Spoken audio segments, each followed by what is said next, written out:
Hey everyone, it's Hunter Lott, your HR problem solver on demand.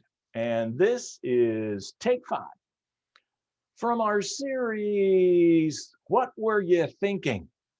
Today's lesson, don't fire people for resigning.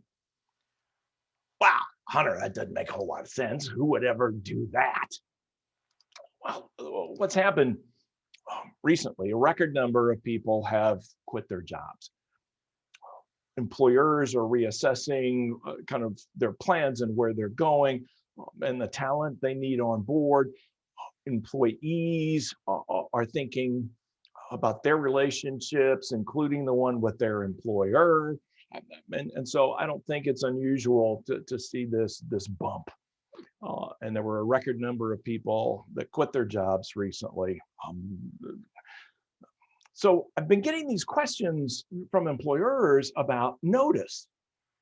Well, what's reasonable? Hey, we asked for 2 weeks notice and they didn't give it. What can we do? I need a policy. Realize that notice is a courtesy. This was from Indeed. They suggested 1 week's notice if you've been there less than 2 years, but also said, not unusual, 2 weeks notice. And that's typically what I see in handbooks. We ask for 2 weeks notice, and then the counter, we give 2 weeks severance. Well, I don't want to give severance. Then if you're going to ask for notice, give severance. Well, what's the law? Well, there isn't. It's more, this is what we've committed to. This is good faith effort. Just ask for 2 weeks notice, give 2 weeks severance. Well, what if I don't want them to work it out? Well, understand, because this is a courtesy more than a rights issue, we get to handle this kind of case by case. So if someone comes in, gives 2 weeks notice and says, my significant other has been transferred, I'm going with them. I'm sorry, but I really like it here, but I'll be leaving in 2 weeks. We say, fine. Hey, we'll jump on this. We'll get your replacement in there. We'll have you train your new person. You have no problems with that. They're happy to do it. It's as seamless as it can be, transition. Sometimes you don't want them back. You're like, hey, this is great. You're quitting. It keeps me from firing you. I'm not going to jump up and down, but I may also say, look, I get it. We wish you well. We're going to pay you in lieu of notice, the 2 weeks plus anything else that we owe you. Let's make today your last day. We wish you well.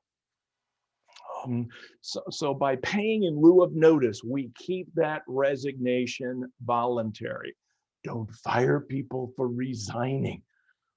You ask for 2 weeks notice, they give 2 weeks notice, and you turn it down. You get emotional, you get mad. How dare you leave us? Get out. Now you've taken a very relatively safe resignation, turned it into a risky fire, jeopardizing unemployment, wrongful termination, a stretch, but why go there? Cut them a check for the 2 weeks. Well, I want 4 weeks. Okay, 4 weeks. I only gave 2 weeks. Okay. Then, well, what can I do? Well, you can say that they didn't leave in good standing. In most states, not all, but most states, you could say you're not in good standing. You're not eligible for rehire because you didn't give the proper notice. Maybe we could deny a vacation. Again, not in all states, but in some. So you've got a little leverage, but not much. If someone really wants to leave the company, it's probably best to say, let's just call this a relationship. It's done. Goodbye. Okay. Always open to questions, comments. Reach out. Get me at hr@hunterlott.com. Thanks for joining us today. We'll see you next time.